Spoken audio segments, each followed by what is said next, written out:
we're back with another episode of the Lakers Fast Break podcast. It's Lakers Spotlight, everyone. Happy New Year to you. Happy New Year. Happy New Year.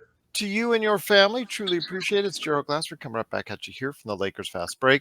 Pop Culture Cosmos, where we cover the latest news and trends in pop culture each and every week, twice a week, wherever you get your podcast. And on this week's episode, John Orlando from the PVD Cast and I cover the best in pro wrestling with our awards for last year, and also as well our awards for upcoming as far as our predictions and so much more. So go ahead and check it out. The best of pro wrestling right there for you. Inside Sports Fantasy Football. Go ahead and check that out each and every week. If you'd listen to us, you might have won a championship in your fantasy football league like me. I did this weekend. Did you? Maybe you did. Maybe you didn't. Find out our thoughts on the year in fantasy football right there for you at Inside Sports Fantasy Football. I am not going to say I'm going to be shy about winning my fantasy football league this year, Jamie. I'm sorry. Go ahead, my friend. No, I was just going to say, no gloating here. No gloating here. I mean, if Joe can be called a narcissist, I'll at least say I have confidence indeed. But glad to have everyone here. It is, of course, the Lakers Fast Break. Big shout out for the new year for not only our good friend Joe Soro, who is at the Rose Bowl game. He's at the Rose Bowl. Yes, Michigan and Alabama, so he'll probably not be here with us today, but go ahead and support him at LakersBall.com. And Sim Blades, also our good friends as well. Go ahead and check them out. It is Lakers in 5, Daniel Berry Sports Highlights, of course, also as well, Empire Jeff TV, Larry Lakers Dribbling Chit Chat, and Lakers Corner, and also as well, Clutch Talk, and the John McCallion channel. Support all those great channels in 2024. And speaking of supporting great channels, including big channels like ours, because someone was already talking smack to us in 2024. Oh, and we'll deal with you. Don't worry. We will. Absolutely, indeed. But go ahead and check us out by hitting that like and subscribe to get the latest notifications. And when we go live on the air with the latest Lakers Fast Break podcast. It is Gerald Glassford. Happy New Year to you. May it be a blessed one for you and your family this 2024. Will it be a blessed one for the Los Angeles Lakers? Is the Lakerholics Spotlight question of the day. And here today to discuss that, and Jamie Sweet is already breathing hard on that one. It is, of course, Admiral Akbar Yami Sweet, a.k.a. Mr. 5 Things on Lakerholics.com. It is Jamie Sweet. Jamie Sweet, wishing you and your family the best of New Year's. Happy New Year to you. All right, the Lakers come into this month and this year 17-17, a 500 team, not finding any stability in the rotation. The depth that we supposedly had has become a bunch of one-way players as far as what some do good things on one end, some do on the other. We're just never finding a happy mix for a consistent amount of time. We've got that stupid IST banner that's great and all that, but doesn't win us any world championships. Could care less about that. And I'm going to be very honest and open with people. I'm here for world championships, not IST banners. Because again, as the Lakers have their season, that IST banner keeps getting thrown in our face. So you have it there, but you also have 11 of the next 15 games at home. So, in fact, there's a great home stretch. They're going to be starting on Wednesday. This is the time for the team to get better. How much better will it get for them in 2024, Jamie Sweet? I mean, of course, it could get worse somehow. I don't think we've hit the bottom of the barrel quite yet, but we're certainly closer to the bottom of the barrel than the top right now. And what felt like an identity that we discovered during the IST games seems to have just gone out the window. While this was never going to be a three-point shooting juggernaut, they were able to make enough three-pointers during those IST games and in some of our bigger, better wins to, keep pace in that department. And that's just gone out the window in the last 2 weeks, 3 weeks. I think that there needs to be yet another adjustment to the starting five. I don't think this is sustainable. I don't think you can just have LeBron and AD run two-man actions for, a third to half of the game and expect to win a lot of basketball games. It's just too easy to defend. I don't care how great the 2-man action is, and it could be elite and great, but when there's literally no other offensive threat on the floor with you, that is a problem. It's a problem in the modern NBA. So, and in any era. The only team that you would have to play like the Detroit Bad Boys, right? You would have to literally turn every game into a knockdown. You're going to give out pro wrestling awards in another show. You would have to play like a pro wrestler. You would have to, it would have to be ugly. And the Lakers aren't. They're not wired that way. They don't have the right guys for that. They're all too nice, LeBron and AD included. So we're not going to play like that. Don't expect the Lakers to play like that. We can defend at a high level, but we're not even an elite defensive team with the lineup that we're trotting out. So and that's mainly because of our missed shots, our missed threes, and our inability to, be elite on either the defensive end or the offensive rebounding end. Any one of those areas could help mitigate this sort of free fall we're experiencing right now, either stepping it up on defense, stepping up in the shot making department, or being an elite rebounding team, so that you're doubling your chance, you're gaining possessions through effort and heart, and we're not doing any of that. So that's why we're losing games, close and blowouts. Doesn't matter, everybody, well, we played this team tough. I really don't care. Now, just real quick on the IST, every team would have hung a banner. Any team's fan base would have been, mildly happy their team won it. So I don't see it as nothing. It's the first of something. I think it's important. It's not going anywhere. And I was reading like a bunch of Celtics comments on the Athletic the other day, Celtic fans comments on the Athletic the other day, like, oh, this and that and this, and I'm like, you guys are all liars. The Celtics had won it. You guys would have all been like, now we got one over the Lakers, and that's the God's honest truth. And anybody who says otherwise is lying both to the public and to themselves. So I get it that it's not a championship, but it's not without merit. So that's all I'm going to say about that. But yeah, but it's not without its fatigue too, because the Lakers use so much energy in those, especially the games in Vegas, that it literally set them back. I don't care what Joe says, and Joe and I have had differences on this. I think the fatigue factor was there, and the fact that the Lakers have played the most road games, and also as well the most games period, and not including the IST game. Listen, the schedule got bad right after IST for the Lakers. There's no doubt there. I don't know that the fatigue. I think it was just more the travel. Because most of those games travel creates fatigue, does it not? Sure, but we won. We were killing it in the IST, and those all except for one counted towards our regular season record, right? So we're really just talking about one game here.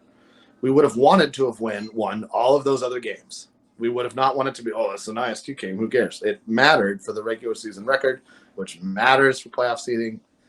All but the actual final IST game. I do consider that a little bit weird. I wish there was a way to alleviate that and make it count, because it seems unfair. It seems that it's weird that there's like a stat category. It's like the play-ins. I don't understand why the play-in games don't count towards playoff point totals or playoff. It's all part of the same thing. If you don't win your play-in game, you're not going to be in the playoffs.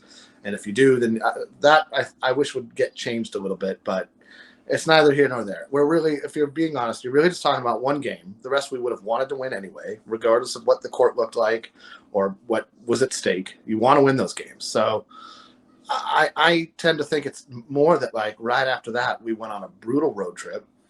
We lost, we've never had our backup point guard all season long, except for a handful of games. He's probably terrible when he was there. And he wasn't. He was obviously limited when he was there, and so it's one of those things. Like, it's like the Kendrick Nunn 2.0, except it's worse because it's for 3 years and 3 times the money. So that's a problem that they'll have to deal with in their own way. And if they can move his contract without overpaying, that'd be it'd be a bigger feather in the cap than the Russell Westbrook trade, in my opinion. I don't see a lot of teams lining up to take on that money. I understand that, in 3 years, blah, blah, blah. It's not 3 years. It's 3 years away. So somebody's going to be paying him a lot of money for 3 more years or 2 more seasons after this one. So I just don't see culture is worth it, man. Heat culture is worth it. Yeah, sure it is. keep telling yourself that, Tom. Keep telling yourself that. Where'd none come from? Where'd none come from? We got the wrong. Listen, if we wanted heat culture, we picked the wrong guy in the draft. If we wanted somebody who had some heat culture potential, we missed it by one pick. So that will go down in infamy. And that's sort of where the team is at, right? Like, we got a guard because we are obviously lottery in guards. We got a bad guard in the draft. Max Christie has proven he's not ready for prime time. So the Lakers are already short on guards. And now you see Darvin Ham cutting back minutes on D'Lo. And that's not going to help this situation. You need other playmakers on the floor to help augment LeBron and AD, to make easy plays for Jackson Hayes when he's in there, or to get Chris Wood open shots when he's in there. And Reaves is like stuck in attack mode right now. He is not making plays for other guys. He had 0 assists last game, and he played over 30 minutes. Oh, you don't like his ISO ball? I hate it. I absolutely hate it. I absolutely hate it. Gone from untouchable to possibly tradable. I never considered him. He was never untradeable. According to the Lakers, you got to be on something to think he was untradeable. You see him play defense once, and you got to make sure then he's always an option. Well, I mean, it's unfortunate. I'm not saying I want him off the team. I'm just saying he is not untradeable and never has been. I think the front office would kind of disagree with you, or that you would have to make them an offer they couldn't. Just had to go ahead and see him in FIBA to change that. He's probably worth a first-round pick in the sense that we only have one. So if you want to compete with somebody who's got 2, you throw Reaves in there. But to be honest, Christie will give you a second-round pick. You know. Well, he won't. He's about. You need to resign him if you want to keep him. That's a problem. When it comes to Reaves, though, he will be the target of many people's trade offerings. Let's just say whoever it is we decide to go ahead and choose. I don't think we're going to trade him. I'm just telling you what we need to trade him. I'm just trying to explain here that what NBA GMs on the other end, while you're trying to pitch them D'Angelo Russell, they're going to come back with, we're not going to listen to you until you pitch us Reaves, Austin Reaves. Yeah, but there's 2 kinds of trades that are going to happen, that could happen. One is the trade where you're trading value for value. That's probably not where we're going to move Gabe Vincent or D'Angelo Russell. And then there's the other trade where you're throwing in a bunch of draft capital to get a star. That's the trade where you get rid of those guys. That's the only way you're going to get rid of it. But really, the only reason that worked with Russ last year is that Russ's money was coming off your books. That's not the case with any of the guys we're trading. There's not one player who's making more than $5 million. No, which won't be on your roster next season. Which is why Reaves and Rui become more valuable than Gordon and Gabe and D'Lo. I agree with that. I could see a world where D'Lo fits into somebody's bench unit. Maybe not for that price, but if you're trying the price is actually pretty good for him. The Lakers can't get anybody better. I don't think there's anybody better than D'Lo out there available for $17 million. Dejounte Murray. Well, but he's $18 million, but he jumps to $25 million the year after. I don't care about that. That's a front office. I think Murray's perfect. I mean, I've been hearing all the criticism of Murray. Funny, you weren't saying that 2 weeks ago when I suggested it. Yeah, no, listen, Gerald, I don't agree with the I don't agree with the Capella part of the trade, but I do like Murray. What are they going to offer you? You can't get all these trades, your trades are always citing one way for the Lakers. Unfortunately, NBA trades usually go. No, that's not true. Most of them that you and other people object to don't realize that the trades are based upon the value of the Lakers draft capital. It's draft capital that has the value. Yeah, just because the salaries match doesn't mean that it's actually going to work. It's about trade, and if you got to understand, I always think of trades in the other. My gosh, I never thought of that before, Gerald. Wow. Yeah. So I will just say, I just want to say one more thing, and then let's get to Tom and some machinations. But I really feel like we're hitting this. Somebody mentioned the Warriors in the comment thread, and I have to agree with the idea that the Lakers and the Warriors are in the exact same place. It's a young man's game. They're relying on older players to recapture something that requires a level of athleticism, a level of speed, a level of stamina and endurance that I just don't think LeBron and AD are enough at this point. And so while we all kind of agree that a third star like Zach LaVine isn't the answer, a third star like Dejounte Murray, and if it has to include bringing Clint Capella over to get rid of his deal, then that's the move you make, because you need a guard that can get you downhill. Clint Capella might not be the Clint Capella of like 6-7 years ago, but he's still a decent rim protector. He'd be a great backup center. He'd be a great backup center, not for the price, but for the skill set. Yeah. So you deal with it. You deal with it, and you suck it up, because you went too big in the offseason. You didn't select the right player in the draft who could help you win now, and Max Christie didn't get to where you wanted him to get to. And that's fine, right? Those are all hopeful things that didn't work out. And now is the work to go and fix those things. You know, I actually went, because I heard so much criticism of Dejounte Murray's defense. I actually went and watched the Atlanta Hawks. It's actually a good defender, where he scored 32 points. And it's interesting because I hadn't really, to be honest, I hadn't really watched him since the days when he was with the Spurs. And he looks a lot like the same exact player. He hasn't bulked up like a lot of guys do. He's really springy. He's got a great mid-range game. And in many ways, what fascinates me about him is that year that he had when he was second team all defensive NBA and was an all-star, and that was the year he got traded for 3 picks and a swap. He was 21-9-9, 21-8-9. And then he went to play next to Trey. And it reminds me a lot of Halliburton. And if you go back and look at Halliburton's numbers when he was with Sacramento. with Fox. And then all of a sudden he goes over to Indy, and he's the main backcourt guy. It didn't happen as fast, but he's jumped up. Now he's shooting twice as many threes. He's making twice as many assists. You're talking about Tyrese Halliburton. There's a big jump that is capable in Dejounte if he got on the Lakers. I'll just say this. I think that Dejounte Murray, again, he doesn't fit every single box, but he is, and there's no trade out there that does check off every box for the Lakers. But he is, I think, an improvement over what they have currently right now. I just think that he would be a solid enough player on both sides of the ball, which is something that we really need to ask ourselves. Well, he's a replacement. That's the first requirement that you got if you want to get rid of D'Angelo Russell. You got to have somebody to replace him. And there ain't nobody else on the roster to replace him. No, the Gabe Vincent injury has made this trade season have to be about getting a better guard. Right. There's no way around it. And his contract's the right size. His contract's the right size. He's locked up on it long term. He can play defense. Right.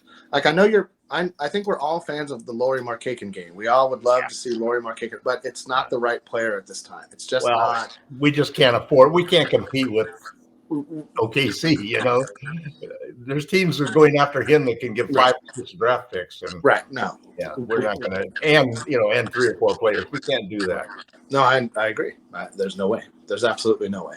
And I was bummed to see my man Emmanuel quickly go to Toronto, which I kind of thought would happen. He is. I'll tell you what, that's the best part of the deal. I know a lot of people are in love, and I'm not going to try and down OG Anunoby, but he's not the I best do player think he's going to be. He is a really good player.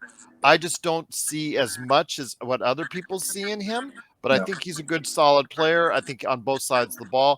I just think Emmanuel quickly, as I've been seeing him from the draft. I remember one of the first shows I did around the 2019 draft was focused on me really complimenting Emmanuel quickly, what he brought to the table. I really think he's going to get a really good look in Toronto, and I think he's going to excel there. I think he's the best part of it. He's going to get the ball, right? He's going to. And it was a December trade, so Tom was right. There was a December trade. There was a December trade. Tom was right. Yes, not by the Lakers. Well, I was hoping it was going to be Lakers, but that's a good question. Is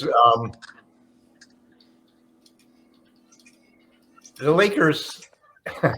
This whole Rui thing now is really, I mean, we have Ham come out and announce that this is going to be our starting lineup. And then Rui gets injured right away. He's eligible to be traded on January 15th, as is Reaves. It's not going to happen while he's got a calf injury. Yeah, I actually don't think the Lakers should trade either one of them. I think there are other candidates that are out there that they can trade that make more sense. But I think it's getting pretty obvious that we're going to make a trade. I mean, we have to. We have to. We have to. You know, when you look at the team today, you have one shining silver lining, which is how AD and LeBron are healthy and playing well. So you got to go all in on that because this is LeBron's and the Lakers' best chance to win number 18 and prevent the Celtics from doing it. You almost have to go all in. When I'm going all in probably means at least I'm not worried about Boston. At least Dejounte Murray. You know, you got to go for a player of that caliber. I'm not worried about Boston. And I think the 76ers have Boston's number. That's just my opinion. I think you're right. Well, I don't see a world where we don't make. If they go out and get Kelly Olynyk, then I'm gonna. You can't lose the arms race by staying in pat. So you better go out and get some offense for the starting lineup because we're cooked if we don't. But that's the problem. Is we even in-house right now we have offense for the starting lineup. We're just choosing to bring it off the bench. We're choosing to do that. You can't start Cam. I love what Cam's done to turn his career around, and I'm a big Jared Vanderbilt fan because of his energy and hustle. Well, you got to have you can't start two non-shooters. You got one of them has to come off the bench. One of them has to come off the bench. Absolutely, everybody knows that. Well, the issue is that not everybody. Well, listen, I'm always the last to come into and want to get rid of the coach. I'm not saying get rid of the coach, but I'm just saying I'm getting concerned. I think that the front office told him to start Rui last time and to take one of those guys off the court. My problem was I thought I kind of like that lineup, but I like Reddish in there instead of Vando because Vando is completely incapable of threatening anybody offensively. Unless it's a wide open layup, he cannot attack the rim and he cannot shoot from outside. You got to limit his minutes, which means he comes off the bench. And if you want to put somebody in there that can't shoot but can defend, then Reddish is a much better option because he can at least do some of the offensive things to get some help, you know. But the problem comes down to the simple fact that the Lakers have two superstars. They need a third star. It doesn't have to be a $40 million a year guy. It could be a $20 million a year guy. But they need somebody because the third best player on a championship team cannot be Austin Reaves. You know, and that's not going to get it. He's got to be the fifth or sixth best player on the team. That means you got to have at least two players, and they're probably two people who start. And they probably have to be two people who can jack up some offense. One of them, hopefully, is a point guard to replace D'Lo, and that's Dejounte Murray. I think we all think he's the right shot. And Gerald, credit to you for that, man. The other things I think they need is I love the idea of Kelly Olynyk as the second big because of what he offers all around. He's a 15-5-5 guy that would really ignite the Lakers offense. And he's got enough size that he can play switch all on defense.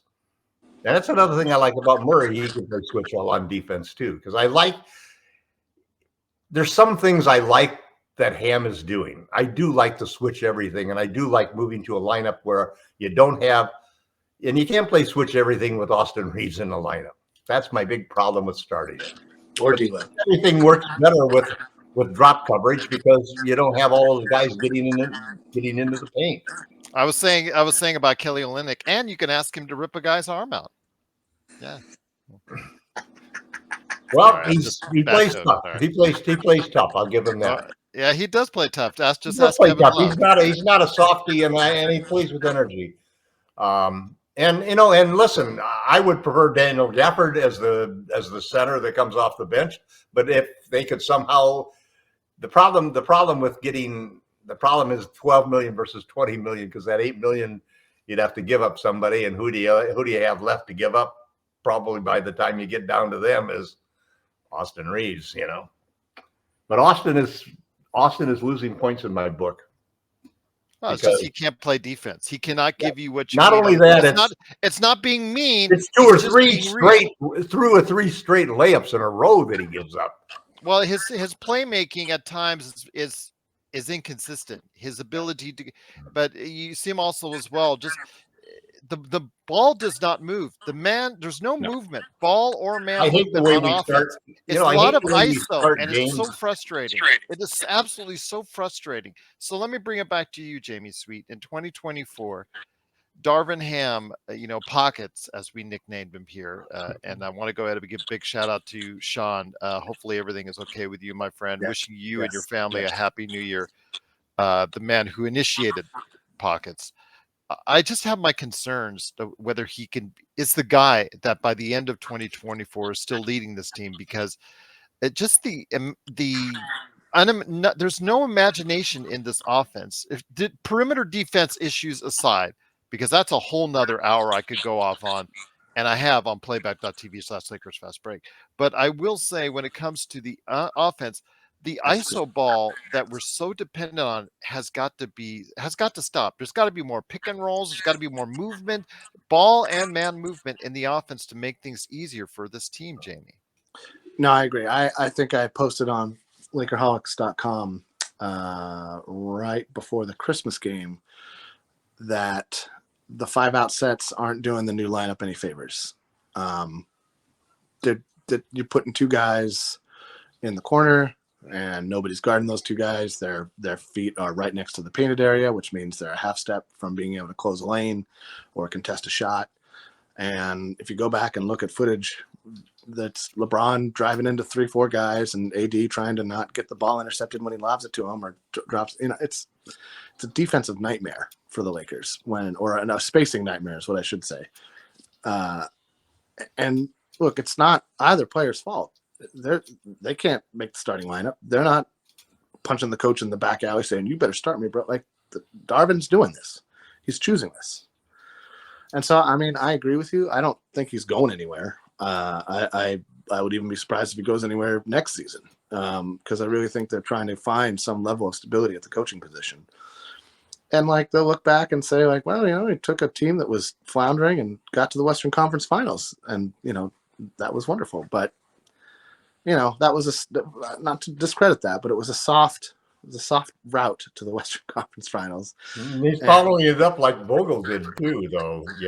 I know. Well, it didn't take so long. Many similarities to what happened to Frank in the second year and what's happening to Darvin in the second year. I'm not going to disagree with that at all, but I just will be surprised if they do the same thing. They've gone so far. They've gone so far out of their way to enable him, farther than they ever went with Vogel. They've gone so far out of the way to kind of empower him in some ways to do what he wants that I never felt they did with Vogel. I think you're right that they believe in him. And this comes from the guy that used to bash Vogel's offensive schemes as well. Listen, I'll bash Ham's schemes just as quickly if you want. They're terrible. That's okay. Please join us. Absolutely. The problem is that at least when you got a defense first coach, at least what the Lakers do now is they're letting him help pick the team. Right. That's the big difference. Play some defense, Tom. Yeah, I know. Guard some threes. Well, here's what it comes down to. Here's what it comes down to in my mind, because every time I hear the coach being blamed, I look at how the team is playing, and this team is not playing as well as it was 2 weeks ago. No. Even though it's healthier. And the things that we're getting killed for, all of the criticism of Ham for the lineups that he rolled out there and the lack of shooting at times, the lack of playmaking, are all very valid. But at the same time, Ham's criticisms of his players for the second chance points that they're allowing, the offensive rebounds that they're allowing, And the defense that they're playing with the same people that we've seen play great defense before tell me that something's not ajar. I mean, I've always supported Ham pretty strongly because of how the team played. When a team plays for the coach as hard as they did for Ham, I usually doubt and question the criticism of the coach. But right now, that team's not doing that. And LeBron looks a little disengaged, and AD looks a little disengaged, and everything starts to smell a little funny and feel a little strange, you know. So I'm not sure what's going on. You hope everybody gets a few days off and they come back Wednesday and rip through the first 5 games, you know, and we all have a whole different view. But even as an eternal optimist, I'm pretty questionable about what's going on at this point in time. I do think that, unfortunately, the answer is probably going to be a trade, you know, and it's probably going to come down to Pelinka saving the season like he did last year. Can he do it 2 years in a row? That's pretty hard to do, because every one of those deals takes another team that's willing to do exactly what you want, and all of the pieces got to fall in place so that their other deals match so that they can do the deal with you. And it's a crapshoot. You just don't know what you're going to get and what you're going to go out there. And the Lakers have some big options too that affect the future of the franchise, you know. I get scared when I think of putting all of our eggs in one basket of Zach LaVine. Oh, Zach, that'd be a horrible move. Absolutely. That is so scary, and yet I can see it. I can see the Lakers thinking at some point, because it could work, but it could bomb. It's got like a Russell Westbrook floor, you know, and a bigger ceiling than Russell Westbrook had. Yeah, but man, what a floor! You're dangerous territory. What'd you say, Jamie? I said it, or worse. Yeah. So I hope we don't go that way. And I hope that the pressure of seeing that as an option, I think, is really what's been pushing the Dejounte Murray thing. And it makes so much sense because of the position, the contract, the ability. You get $22 million in extra rotation players that you can keep. You know, you don't have to give up in a trade. So even though you're giving up draft picks, who you're giving them up to? You're giving them up to what? The Hawks? Come on, in 2030, I would bet that the Lakers will still be, you know, in a better position than the Hawks would be. You know, they're not. It's not like it's any big deal. You know, they're not going to be able to get anything from any swaps that we give them at that point in time. Zac Efron. Yeah. Yes. So you Well, know, he's got the I just physique, hope he that, can you know, bust out. the question has to be to me that whatever deal that they have worked out, because I'm sure they've talked to Atlanta. Whatever deal that they have, it's clutch. First off, okay, so they've talked to Atlanta. Whatever deal they've worked out, I'm suspecting includes Rui. That's why it's being held up. Well, it's going to be held up even further if his left calf strain is an issue. But Jamie, your thoughts on what the Lakers can do, and will it be a more prosperous 2024 for them? I mean, they just got to defend better. I mean, some people in the comments have made some nice suggestions. One is not zoning up against a team that's hitting from the Agreed. outside. Absolutely agreed. Like, that's a coach. But again, a lot of this comes down to like recognition on the coaching side, right? Like, that's not the players. The players aren't getting together at the free throw line. You know what, guys? Let's play some zone. Yeah, but the players are missing the free throws and not getting the rebounds and so forth. Yeah, but you're letting teams shoot 50% from everywhere. Yeah. 50% from 3 in the last game, Tom. 50% from and over 50%. No, not only that, we're losing the free throw battles, and we're settling for bad shots because we don't and we're not getting the calls. We don't go in transition as much anymore. Yeah. Well, our blueprint of points in the paint and made free throws over shooting 3 times 3-point made. That doesn't work anymore. No. Well, and that's part of that. Part of that is we're not committed to it. You know, guys like Reaves and D'Lo, you know, take a hard fall, don't get a whistle, and then they just start shooting threes. Yeah. Or Reaves does this weird like mid-range sort of floppy thing, and that's not going to get a whistle. That's bad basketball. They're playing bad basketball. Everybody's playing bad basketball except for AD and LeBron. And Well, hopefully a film session is going to rectify this. And like you said, a day off, film session, practice. Hopefully we see something a little more intelligent in the lineup. One of Reaves or D'Lo has to start. Well, I think they started that. They only had one non-shooter in the lineup for the game because Cam was out with a groin injury. Yeah, but also they said that the lineup changed with. They said that was not by choice. That was not by choice. That was because it happened. It may not have been by choice, but Ham took the opportunity. Ham took the opportunity to switch to a lineup with only one non-shooter and said that lineup was going to be how they were going to play going forward. We'll see. He's going to put a shooter in there. It's probably going to be Reaves, obviously. I kind of hope it's actually D'Lo because you got to rehabilitate his value, and you can't play him 18. I don't think he has any value other than filler. And then he probably won't get traded unless they're dumb enough to trade with the Spurs. They're the only team that could use that to help Wemby get some more points. I don't know about that.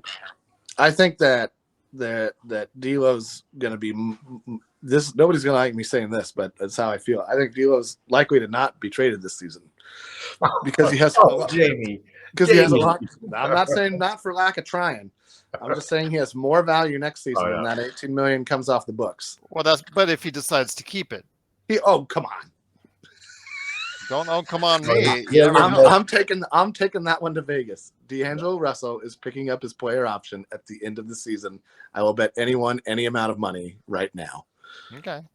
You think I'm not going to take that bet, but I'm just telling you that. Nobody's going to take that bet because he's going to pick up his player option at the end of the season.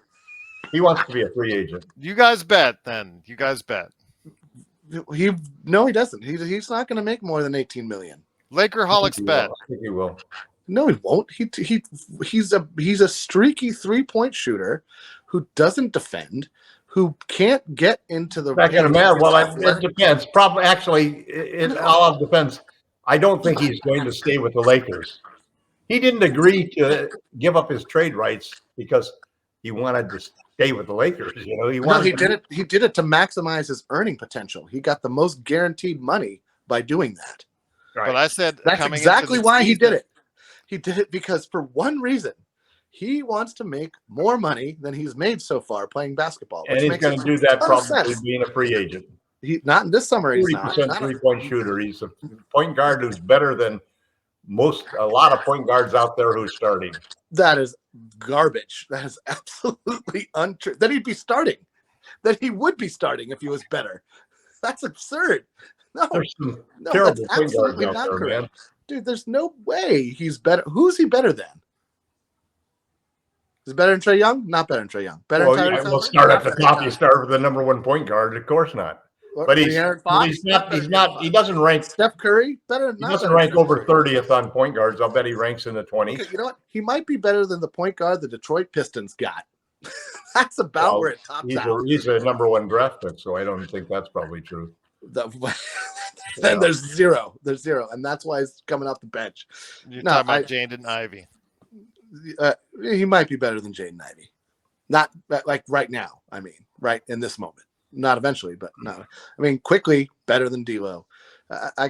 There's guys coming off the bench who are better than D'Lo on some teams. But there's still a lot of teams that can use a point guard who can deliver 7 assists and shoot 40% from three.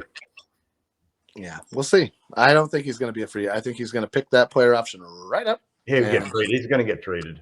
That's my hope. That's my hope.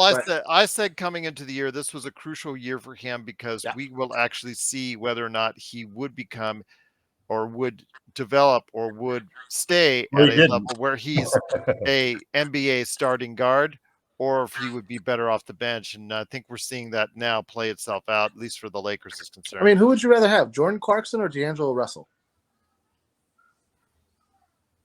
I'd rather have Jordan Clarkson. Well, it just depends what you need and what you want. You want a guy who can collapse the defense. Listen, the other side of it is that Russell's probably not ideal as a starter in this league, but as a point guard, as a backup point guard and center are probably two of the two positions that every team wants to cover. We need guards in general. Like, we are bad at guard. I don't think anybody sees Reaves as an elite starting 2 guard even, right? I don't see him as a starter. He's not a starter in this league. Right. We don't have a starting Not guard. for a championship team. We have like Starter for a non-championship team. we Sure. maybe have 4 backup guards on the team, and I don't even think Christie qualifies, to be honest. I don't We think don't have a starting guard. That's why we need to get some. right another position, not point or shooting. So and Yeah. we knew that was the weakness coming into the season, and nothing has happened. Not a scheme, not anybody stepping up. Well, we're shooting Nothing. better. We're That's shooting but it's better. not We were enough. like #1 in the league in the last 5 games in the threes. That amounts us to rising to. You could be #1 in 3-point percentage. It doesn't mean crap if you don't only take 13 threes a game. Well, not that the reason is because they're taking the good shots, right? And that's what the coaching staff wants. This is never going to be the volume 3-point shooting team with this current roster. It's just not. There's just not. You can't get more. You can't squeeze more threes out of the existing guys. It takes a different kind of 3-point shooter to. Blue, I disagree with you. I think Russell Westbrook is better than D'Angelo Russell because at least. No. Now you're carrying the argument to a ludicrous one. Because you're talking about players who have huge negativity. Time heart attack. Bring it, everybody, bring it. I can handle it. Listen, I'm not. Listen. One can defend and rebound. Wow, man, I passed out there. I was maybe it's New Year's Eve hangover, man. I thought Jamie said that he thought Westbrook is a better player and better point guard than D'Lo. Right, and I do. Wow. I'll say it all day, man. I would rather if for the price, 18 mil. Somebody send a doctor over to the Sweet House, please. Well, you won't have to pay 18 mil for Westbrook because nobody will pay that much for him. Blue, But somebody will pay $18 million next year for Russell. Listen, no, I don't think they're doing cocaine, maybe. Well, if Dead and Company go to the Sphere, I'm sure it's going to happen. I love the Sphere here. Don't pick on the Sphere. The Sphere is awesome here. It's Listen, one of the few new buildings in Las Vegas. Las Vegans actually have just universally If I loved. could have gotten fish tickets, I would have seen you there in April, but I couldn't because they're. I'm still trying to get you two tickets under $400 because they're still pretty pricey. But all right, everybody's going to get on me about this Russell Westbrook comment, so I'm going to explain. In fact, yes, even Joshua on Facebook says, "Are you hungover?" No, I'm not. I'm actually stone cold sober. And I'll tell you why I think this. One, because D'Angelo Russell lacks any kind of aggressiveness to his game. He is content to be the 3rd or 4th fiddle in a lineup all the time. Game on the line, maybe I'll pass it to the center at the top of the key and not make a play. He does not collapse the defense because he lacks athleticism and speed. He's a streaky shooter. Yes, he's shooting, he's got a nice percentage. But if you need a shot made and he's not going, he might not even shoot the ball. He might just pass it on to the next guy. And he makes assists, but he's not a great playmaker. He doesn't generate offense. He makes the right pass. I've always thought of him as more of a combo guard than an actual point guard. And he doesn't make the team better when he's on the field. I don't disagree with that assessment of him, but saying that Russell Westbrook in his current iteration is better is lunatic. Well, I won't say that I'm not crazy. I'm just saying that if you ask me for the money, if I would rather have D'Lo or Russ, I'd pick Russ every time. So let's Russ is such a negative. I wouldn't take him no matter what. On this.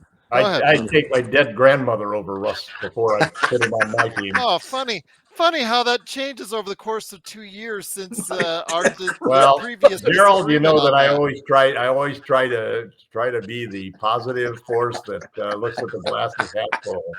Didn't I say I would rather get a colon exam? And it's hard because I've always loved Russ as a player. You're a UCLA guy, Oh man. You were on board with that, my friend, and I've got that on video. I've got that on video. Yes, but I've been on board on almost every bad move the Lakers have made. And I have not been. I will tell you that. I believe me, from day one, and you can see it right here on the show or listen to on the show. Yes, I remember driving 330 miles. Let's get Zach Efron and put him at point guard. Yeah, Zach. Well, I'm telling you what, he'll box out better than some of the Lakers this season. That's for sure. With especially with that physique he had from the Iron Club. Kurt's on fire today. Yes, let's see how good his grandmother is first. If she can make a three, listen. If she can make a three from the grave, she might get a contract, man. She might. There you go. She might get a 10-day. She might get a 10-day. She'll get a look from Rob Pelinka, that's for Oh, sure. man. Once again, it is the Lakers Fast Break. It is Lakerholics. Well, we'll get with Zach Levine. We may get another shot at the Russell Westbrook. Oh God, don't say it. Just stop saying it. Stop. The more you say it, actually, well, I don't know. Yeah, don't, please don't. That was $148 million possibly in dead money that we could have. Yeah, we don't have enough first-round draft picks to give up again to get rid of him. No, that could even cost Jeannie her governorship. You know, we might see. We might see one of the bus boys moving in to take over. Yeah. Once again, it is the Lakerholic Spotlight on the Lakers Fast Break. Please go check out the comedy and more that's there and available at Lakerholics.com. The great blog section run by Michael. Of course, five things from Jamie Sweet and also LakerTom as well. But before we head on out, before I let you guys go ahead and talk about what you have for an update for their Lakerholics, want to go ahead. Heavy Duty says, Gerald, LFB is going viral because of Jamie's take. Right there next to Fire Ham, which went trending worldwide on Twitter before the game even started in New Orleans, which was crazy. But your thoughts, though, guys, let's get back to the final question I have, which was, again, starting it off. LakerTom, I'll start with you. When it comes to what's going on with the Lakers, do you see them by this time next year, the end of 2024, in a whole lot better place than what they are right now? Yeah, I think this is the year of Kobe. It's 2024. How can we not win a championship? I think that the Lakers will pull off trades for 3 guys that'll really make a difference. You know, I think they're going to trade for Dejounte Murray, Kelly Olynyk, and Daniel Gafford. And those 3 guys will solidify all of the holes that we have in the lineup. Darvin Ham will get his wrist slapped a little bit for the lineups, but basically the new lineup will be so obvious that he can't even screw that up. So he'll move on and he'll probably win Coach of the Year. Pelinka will win Executive of the Year. It'll be 2024, and on the last day of the year, Kobe will rise from the grave and congratulate the Lakers for another championship and putting the Celtics down in the finals 4-0. Man, Tom, whatever it is that you've been smoking, it's pretty heavy. That's all I'll say. Jamie, any thoughts, my friend, on that? And what are your thoughts? Do you think the Lakers will be in a better position this time next year, my friend? Oh, God. I need you cheering up after what I saw this past weekend. I don't even know. I don't even know if I can follow that up. First off, I want to say thanks through the wire. Lakerholics is the best. Everybody should pop on by. Tom and I love to chat. Tom a little more than me now, but I'm back from a New York trip, so I'd be a little more present. But I don't think. Well, I mean, obviously, if Kobe's coming from the grave, that means we probably did sign LakerTom's grandmother to a 10-day, and she must have a nice crossover and can hit a step back 3 because she'll be the first woman to play in the NBA, which would be I must have got my shot from somebody, and you never know. Right, Tom's still on the holiday eggnog train, I feel like, but I don't think we can. I would love for us to trade for those 3 players. I think the Lakers are going to probably have to settle for a trade, and the reason I say that is because what we're seeing is a window closing. And if you go all in, if you really go all in and you give up everything you can trade before 2030, you're going to be left bad for a while with nothing, no way to recoup those losses. But everybody that you have is going to be under 30. You're going to have vet minimums. And they have a lot of youth. Overpaying. What we have done is we have changed the profile of this team to be a much younger team. Yeah, but you're about to trade 3 of the youngest. Well, that's because we're not patient enough to let that young team grow. You're about to trade. We knew that when we traded for them because that was never the intention. And Olynyk's not young. They're selling up to get to a mansion, man. That's what the Lakers want. So They're We'll selling see. this tract home and that tract home, putting them together for an apartment building, putting that apartment building together for a couple more buildings. I don't think they're going to ship out as much as Tom expects. I think that if we're lucky, They're going to go all in for LeBron. I don't think they're going to do that. This could be LeBron's. If you don't do that, LeBron could retire. He That could would say, be you great. know what? Retired I- with the I- Suns. I- Not I'm with the just gonna Suns leave. coming I'm up. just going to leave. I would be fine with that. I would be fine with I that. would be. I would be We too. wouldn't be. We would be in a terrible position because Why? We'd have he He's could a be a free agent 39-year-old signed with player, another Tom. team, and we don't We'd even have- get any we'd have ability close to to $50 million trade him in or cap space. use that free agency money. You'd have That money 50 is million. eaten up by the cap. What? No, if he retires, it means he didn't pick up his option.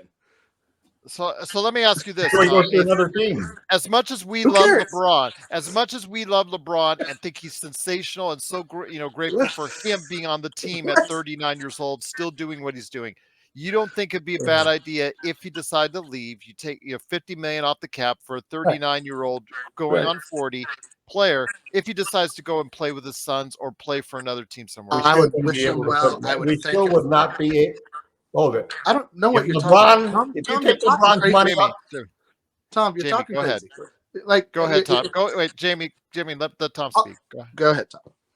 if you take, I mean, I've looked at the numbers. If you take LeBron's salary off of the Lakers, you do not have that full salary. You do not have max money to offer to a free agent. You have about 20 million max, 25 maybe. That's So let me the ask. most you So can let me get. throw this on too. And that's So by giving up your rights to several players, just like that. well, let me ask you this, Tom. Throwing this on there, is it coincidence that AD's eligibility date is February 8th, the same day that the trade deadline happens? We're not going to trade AD. I think Yeah, that's Just saying that's it's like a the fools that think they're going to fire Ham. That's not going to happen, man. Not this year. Not this year. That's just I'm just saying it's a fantasy. coincidence. That's, Listen, you know. I'm not saying you're going to get 50 million that you can get, but I would be happy to wish LeBron well in his next endeavor. I think signing him to an extension, should we do that, would be a massive mistake if it's not for something reasonable that allows you to build an actual team around him, which we did not do this season. If I understand that we tried, I'm not trying to say we didn't try. I don't know. It's not working. I think LeBron will sign an extension because It's I think not that working, he's right? Whatever yeah. we did this summer isn't working right now, right? Nobody's happy with the team's 500 record. what we did this summer is not working because the role players that we have aren't good enough. It's that simple. That's why it's not working, because we spent You a lot need to of upgrade those role players, and you have to use that draft capital to do that because LeBron is going to re-sign with the team, and he's going to be good for another 2 or 3 years. but not good enough. That's the name of the game. You got to play that game. That's not good enough. That's not good enough. Yeah, I disagree totally because I think the Lakers front office has seen ownership, has seen enough from LeBron and AD to understand that that formula still is there. If they're healthy and engaged, as long as we surround them with the right players, we can win a championship. And this may be their best and last chance to win a championship with LeBron James. I agree with that. All in, and that all in. That even includes Zach LaVine if necessary. I hope it doesn't. They would not pass LaVine if he was the only option left. Condor, good is different than playoff competitive. And if you go back and listen to our early shows, Condor, we all, to a person, said we were weak at the guard position going into the season, that we were over relying a lot on Max Christie, and that we, based on what we saw in FIBA, that there were problems with Austin Reaves when it came to the defensive end. And we already knew there were problems on the defensive end with D'Lo, and we hoped he would take a step forward, and he has not done that. So we play a lot of teams in the West that have 2 superstar guards, and we have 2 mediocre guards. Inexplicably, we dropped close to 18 mil on Rui and proceeded to play him minuscule minutes. So there's a lot of curiosity when it comes to the Lakers, and I would like the roster to be better. I would like for all the players to be playing better, but the fact of the matter is they're not. And it's, hope gets you about as far as the front door, and then the real world is waiting right there for you. So I'm not hopeful that these guys have a next gear that are going to show us that's consistent. I think D'Lo put his best 30-game stretch together when it was his contract year.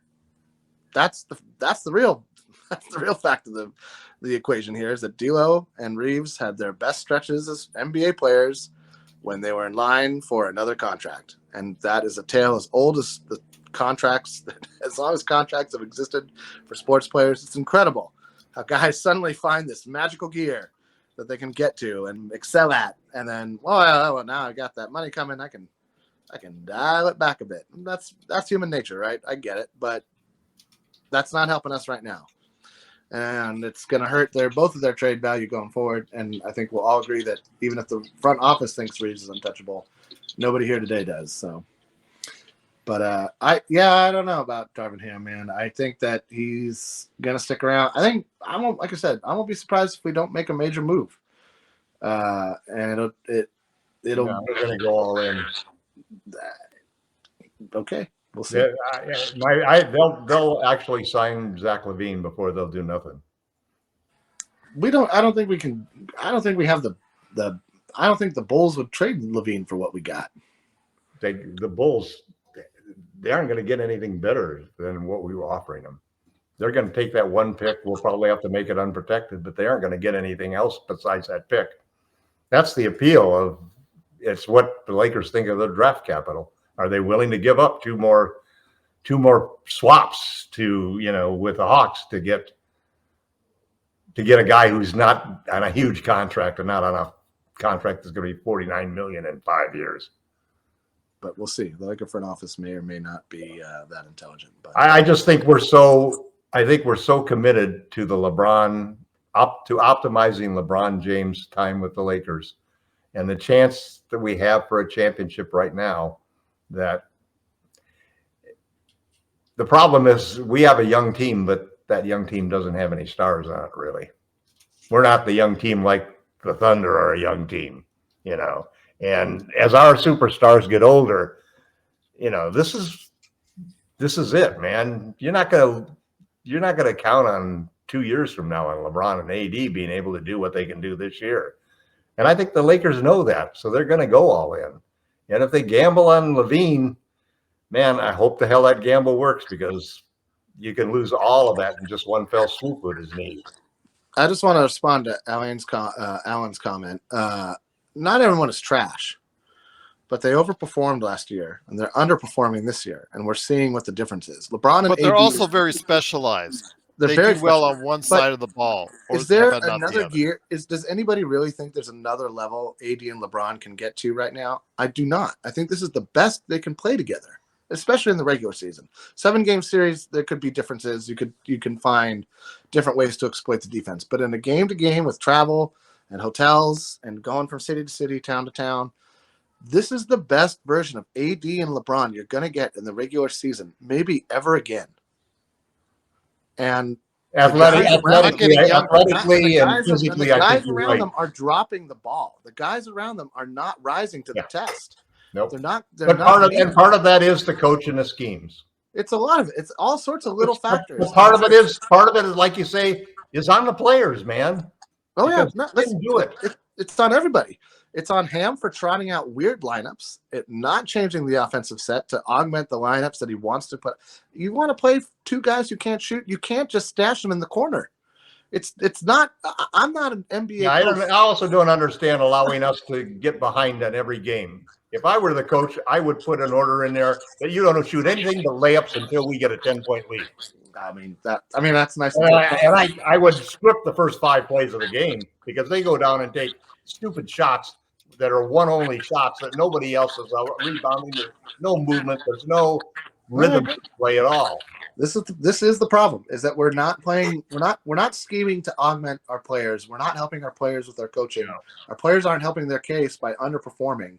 And it seems like the players are now responding to that lack of. Yeah. So anyway, I just wanted to, yes, that's what I think, Allie, is that the team is having a identity crisis. And listen, I said it, if you weren't with us at the top of the show, I said the stretch after the IST was brutal. It was a brutal stretch of travel and tough opponents, and we didn't rise to that challenge. So here it is. It's 2024. Gerald's question was, what can the team do to get better? Well, Gerald, my answer is just execute. Execute better. Well, I think in the next 3 weeks, you're going to see that, Jamie. Before the Lakers, at the end of the month, they go out on that big road trip at the end of the month. They will have a big set of home games coming up this month. They got it. They are not in a much better spot by the end of the month when they go out on that road trip, then I think you need to start looking at a lot of places. What are our next 5 games? They're all at home, right? That is correct. Starting on Wednesday. Yes. And we have some tough games in there, I think. So it doesn't matter. You're at home. You got to win. Home. And we played well at home this year. We played better at home this season. I mean, I really think these 5 games are kind of critical. I'm of the opinion that everybody else, this is the new year. What do you do in the new year? It's a time for a fresh start, man. You go out there and you say, hey, we did these things wrong in the past, and we didn't. All of those things that we're going to fix, now's the time to fix them. You got a couple of days off. You got a practice in there. If you don't come out and do it in these 5 games, I don't know. Maybe Darvin Ham should be fired. Here's the thing: they've got this is a critical time, man. They've got disappointed in the last 2 games. They've got Miami, Memphis, the Clippers, Toronto, and Phoenix all at home. So those games again, we've got to go. We've got to go 4-1 in those 5 games. Yeah, you go 3-2 or 2-3. No, you're not showing anything. All you're doing is wasting time in trade. You're treading water at best. Yeah, at best. And if you go 1-4 or 0-5, you go 0-5, Darwin's gone. I think he's gone.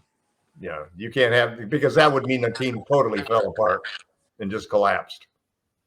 Well, guys, it's been great having you on. It is the Lakerholics. What a cheery day, man! Happy New Year, everybody. Yes. Let's cheer. Yes. Let's go back to my Kobe coming out of the clouds or Westbrook is better than D'Lo. Yes, there you go. Absolutely. I didn't say it, by the way. Bronny is the next LeBron. Jamie up there. Westbrook is better than D'Lo. Yeah. Okay. All right.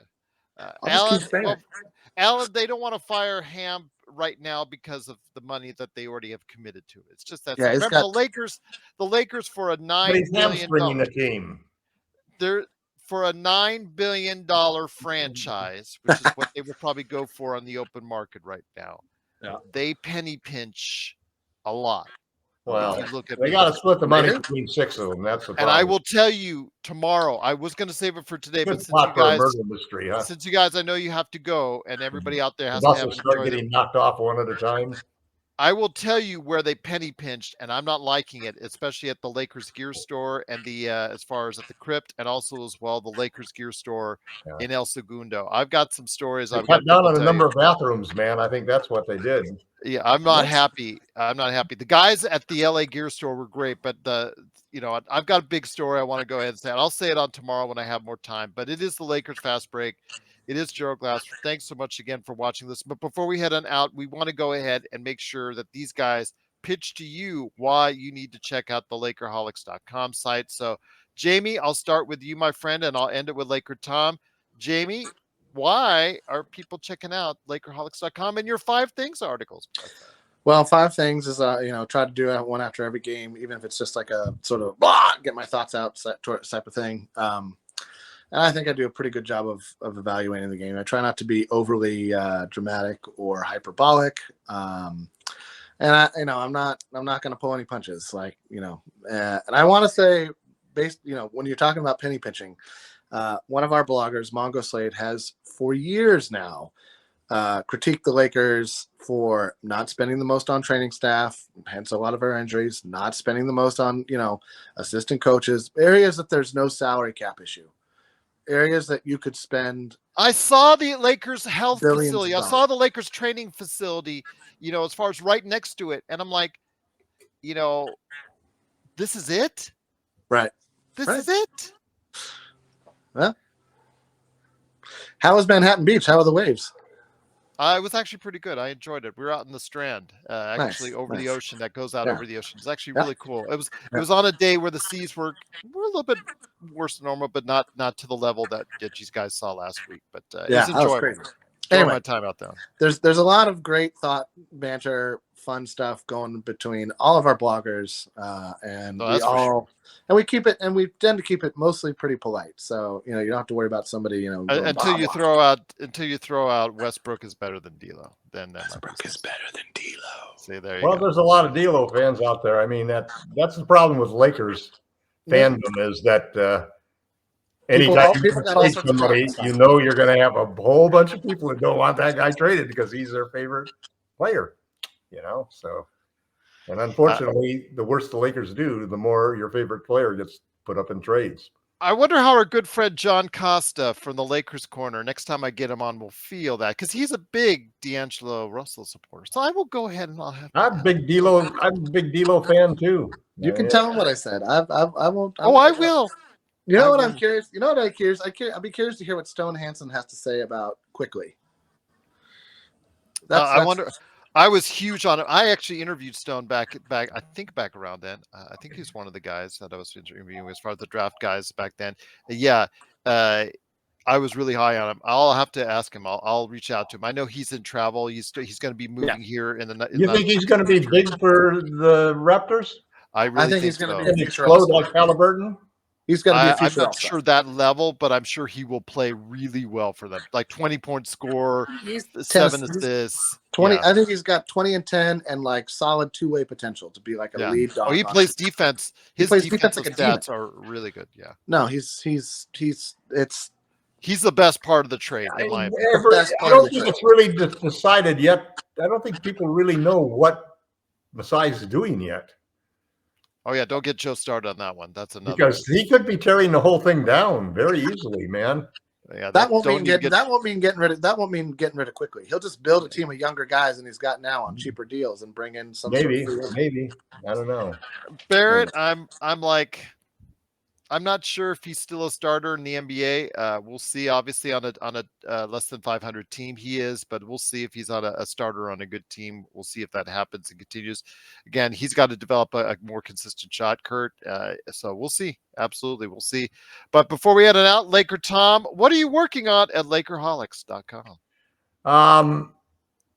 I'm still just waiting for a trade. I really feel like the Lakers are in a position where they have no options other than to make a trade. So I completely disagree with Jamie, but we always do. Jamie never thinks you guys disagree. I always think more trades. No, anyway. So I think the Lakers right now have to be, on one hand, thrilled that LeBron James and Anthony Davis are not only healthy but also playing extremely well, and that leaves them in a situation where I think they don't have any choice but to really go all in to upgrade the team. Because they know that with the right surrounding crew, this team can win a championship. Those two superstars are still good enough to win a championship. So I think they have no option but to go all in. And I do think all in could include Zach LaVine. I think they're willing to take that risk. They feel that LeBron and AD are so good that if LaVine could at least stay healthy, he would give them that third offensive star that they need to push that starting lineup into a winning situation and get more balance across their entire roster. They need other things besides that star, though, and the problem is that he's going to eat up everything that they've got. So I'm hoping that they go the Dejounte route and keep it more reasonable but they've got to do something. They can't just make a minor trade. Andrew, I think you've got to put his catch and shoot ability was incredible, because right now he's shooting 33% on the season. Right. Yeah, 33% from behind the arc. He's still injured, which is going to be a running theme for the rest of his career. But he had 4 straight years of high volume, 38 to 39% 3-point shooting. Yes.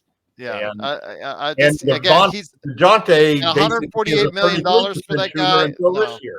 I pass on LaVine. I pass on LaVine. Yeah, I pass on LaVine just because of the contract, man. Yeah. You can't put all of for $40 million. It's too much. That just limits. We're going to be in the second threshold. We're forced into it because of that. It's just way too much. But if it's a choice between taking a gamble on Levine, so let's say that they lose out on Murray. Murray goes to New York or something. Yeah. They lose out on Murray, and their choices are DeRozan or Levine. 29 million or 40 million for 5 years, 4 years. Andrew, he could move it the wrong way because if you trade for Levine, it could end up being like a Russell Westbrook. I'm not exactly as far as a hard no on Levine like I was on Westbrook from day one. From minute one, I was a hard no on Westbrook. I'm not a hard no on Levine, but I just don't think it's a wise investment for a really often injured, getting up there. What do you do for point guard then? Well, he's not a point big guard. Problem. He's not a point guard. Yeah, he's not a point guard. So you got to get a point guard then. Well, again, but Levine's not the answer. Levine is absolutely not the answer, in my opinion. Yes. Yeah. I mean, you have nothing to lose. Thing is, though, Andrew, you're stuck with his $148 million after that, and that's going to be hard to move. If he look how hard it is for the Bulls now. The Lakers are the only team interested. Yeah, if he peters out, and he is not the player that you hope he is, that's a lot of dead money as far as the Lakers have to move. And you saw how hard it was to move Russell Westbrook. That's for sure. One injury a year could just, he's never going to give you a full 75 games. He's not, at least not at this point. Because he's closing in on his year 30 year. And it's, I don't know. I just think it's too big of a risk personally. And again, if he's not shooting the way he once was, this year, he's not shooting the way he once was, that could be a problem. Plus, he doesn't play defense. He is only a one-way player. So if you get him, and let's say it's the best of Zach LaVine, LakerTom, that means he's a dynamic one-way player. He doesn't give you what you need on the other end of the ball. I'm not overacting, Andrew. But I also think that he's injured now, Andrew. He's injured now. What we're talking about now is not what either one of us is interested in doing if we were the general manager, because neither one of us would trade for him. Yeah. What I'm saying is that I think we have to be fearful of the Lakers. The Lakers feel a lot of pressure to win this year, and they're probably willing to take that risk. I think there's a good chance that they might be willing to take that risk if the Bulls are willing to give them a bargain deal on Levine. And I don't see what else the Bulls can do unless the Bulls just decide not to trade him, which would be great for the Lakers, because I'd love that threat to be off of the table for him, because I just fear that, that they might bite, they're just so hungry. They just might bite, and that's God. And I will say, then I'll have to support Levine, and I'm going to have to, and I will say hope this for all of these scenarios where he stays healthy and the fit is because working. It sounds like Andrew is really somehow. And well, let me say this: it looks like Andrew's really high on the Zach LaVine thing, and I will just say this: he did play 77 games last year, but let's look at it realistically. Since he played 82 well, he ain't going to play 77 this year. Well, hold on. Yeah, that's why I said. But hold on. Since 2015, where he played every single game. Let's count it off, Tom. 2016, he played 47 games. 2017, he played 24 games. 2018, he played 62 games. 2019, he played 60 games. 2021, he played 58 games. And 2021-22, he played 67 games. And he's not going to finish that this year. So he is not someone who is more than likely going to play the majority of 70-plus games. Most likely not, okay, since he's only done it twice. So I will say this. It's a big injury risk. It's $148 million that you would be stuck on if it goes south. It's a very high risk, very high reward situation because it could go other way. And Andrew's full expectations could be met. He could be that dynamic one-way player that you could be looking for, that third scorer. I think that's why the Lakers are maybe willing to take that risk. I'm not willing to take it. As a fan, if I were putting myself in the Lakers' shoes, I think that's far too great a risk. It's just the classic too many eggs in the same basket. The guy gets injured, boom, you're just out $40 million worth of players. You sign Dejounte Murray, and you can keep $22 million more in role players. as a result of making the trade just because of the matching salary rules. Yeah, his salary is going to go up because his extension starts next year at $25 million. But that's a much more affordable $114 million contract. There is no player, Tom, there's no player that checks off all the boxes for the Lakers that is going to just because we can't afford those players and they're not available. Yes, I mean, LaVine, Murray, everybody has varying opinions on them, or any of Mikal Bridges that was just mentioned in the chat. I don't know if the Lakers I don't think Brooklyn would be ready to give him away for whatever the Lakers could offer. Plus, I don't think he's worth what the Lakers are offering for. The problem is that Murray is perfect for the Lakers because of his position, his salary, his contract. He's locked up, his defense. He's exactly what the Lakers need at this point in time. Well, he may not be playing defense as well as he did when he was in his prime, or when he was in his big year 3 years ago, and he won the all defensive second team. But I think $30 million on the Lakers playing with LeBron and AD, he's clearly a guy who elevates. He's a third best player on this team, and dramatically huge improvement over Austin Reaves. Well, Andrew is obviously not for Murray. He's more into Zach LaVine. But Andrew, just to let everybody know, his contract, the next 4 seasons after this one, it goes to 24, 26, 28, and then 30. Just to let everybody know that's what his contract goes. And the same 4 years for Zach LaVine. His last year of his contract is $49 million.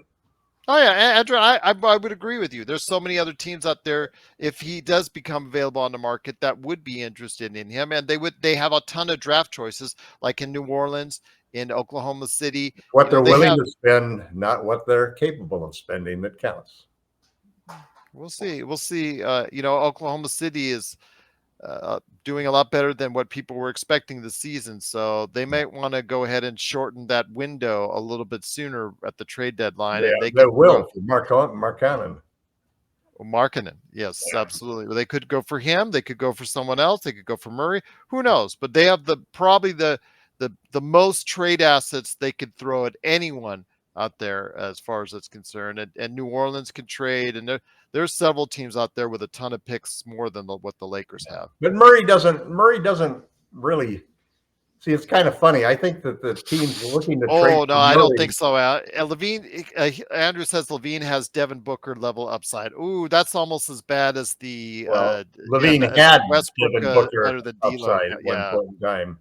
Yeah, that's probably. But he hasn't lived up to that upside. You might want to regret that statement there, Andrew. But yeah, but again, he does have a high level upside. He does have again the best of Zach LaVine. If he's not injured and he's healthy and his mind is right, he is a high level one-way player. Tom, I'll give Andrew that. And he's clutch, clutch, which always matters. Yeah, LaVine, your comment, you might regret your comment that's saying that LaVine has Devin Booker level upside. You might want to take back the comment someday, because Well, that comment was right at one point in time. That was a long time ago. That was a long time ago. Yes, it's no longer the case. And he's almost 28. He's 28, going to be pushing 29. You're going to see already the best. He's already at his peak now. So. Not defensively, Andrew, because he's still I noticed his offensive ceiling. All I hear is talking about offense. Remember, people are going to be talking about there's a defensive side of the ball as well, but people seem to forget that there's both sides of the ball when it comes to that. So I actually think LaVine will be a lot better playing defense than Reaves or D'Lo is. It's just because of the athleticism. And I'm sure that as when you're the alpha scorer for a team, defense becomes something you coast on, like LeBron does a lot of the time. And you see LeBron not chase out to close out on 3-point shooters and not blocking out guys. Part of that is part of that is saving themselves for offense and just sort of balancing what they're supposed to do, what their role in the team is. The role is not to burn himself out on defense, but to make sure that he can play offense. So, and then going to a winning situation can change a player, can have a dramatic difference to it. I mean, how much was Halliburton's change just all of a sudden getting a new coach in a new environment where he had freedom that he didn't have in the last environment? So a lot of that is the way teams make big moves in this league is not finding stars that nobody else thought of. It's really getting a guy who was like a marginal starter on one team, but was competing for minutes or something, and giving him an opportunity where he really can blossom. It's so tried and true that you don't know what a guy can do until you give him actual minutes in an NBA game. And all of a sudden he comes in and starts playing well and makes a career out of it. The Lakers have had some guys who've won minutes doing that this year, but overall, what we're seeing is a lot of inconsistency and a lot of players who are disappointing. Like you're saying, Gerald, we have a lot of players who are very one-dimensional, and when we need two-dimensional players, because our coach is not going to play anybody who can't at least play some defense, at least in the starting lineup. So I think we've done the right thing involving the coach in helping to choose the people that were brought in for the Lakers to improve this roster. I don't know whether it's as good as the roster was that we had, went to the conference finals. You think that it should be better, but they haven't played that way. So I don't know what the answer is, but I do think that the first 5 games of this year are going to tell us a lot about what's going to happen with the Lakers in 2024. Once again, go ahead and check out LakerTom's articles today. The #1 Lakers blogger that's out there is LakerTom, also as well Jamie Sweet and his 5 Things articles. Truly appreciate both of those guys joining us today. Any last thoughts, Tom, before we head on out? No, it pretty much summarizes it, Jamie. I hope you guys all have a happy new year, and come Wednesday, let's hope the Lakers are in a good mood and ready to play basketball. I hope so as well. Big shout out to Andrew, our back and forth on Levine. If it does come to fruition, we obviously will try to do what we can to hopefully wish good things. I'll give you all my reasons why Zach should be a star with the Lakers. Yes, and I'll probably tell you why that he may not. But JSJ, great to have you here as well. Also as well, go ahead and thank everybody, Kurt, Alan, of course, everyone out there that truly appreciate the time that you've taken to spend with us on your New Year's. Hernan, should we hire Mike Budenholzer? I think we just did, didn't we? Yeah, he's from that tree, Hernan. So I don't know. He's from that Budenholzer tree. I mean, if you want to see more threes being shot up, because that's the Budenholzer defense, then I guess. But again, you're just going to get more of the same type of defense that you're seeing now. And if that irritates you like it does us, then I really don't know how much. Well, he's actually trying to change. Ham is trying to change. Budenholzer never, but Mike never wanted to play switch everything basketball. And Ham is moving hard toward trying to play that kind of basketball. And I think that's the right fit for this team, and it's the right fit for the Lakers. So we've seen some embarrassing, cases where the switches didn't go like planned, and it turns out the easy baskets. But that's something that can be corrected over time as the team works on it. So Lakers all day. If we're heading on out, but I'll tell you what, if you want to come on right now, or if you want to come on tomorrow, please send me email here in the next few minutes. I'll get you on today, but if you want to come on tomorrow, we can set up something with you as far as an interview or whatnot, because we have an open day tomorrow. So let me know. LakersFastBreak@yahoo.com, or anybody out there. Even our haters last night on, as far as the new year, we already got comments regarding our shows. So yeah, if you ever want to come on to, go ahead and comment. We'd love to have you on. LakersFastBreak@yahoo.com. I can always send you a link there. I don't like to do that on the air because, as far as for safety and security reasons. But if you do want to come on the air, as far as it's concerned, I can send you a link now, or you can go ahead for tomorrow. Just hit me up and we'll arrange something for tomorrow as well. So JSJ, Marcus Garvey, truly appreciate you joining us. Happy New Year to you. Everybody wishing you a happy and safe New Year.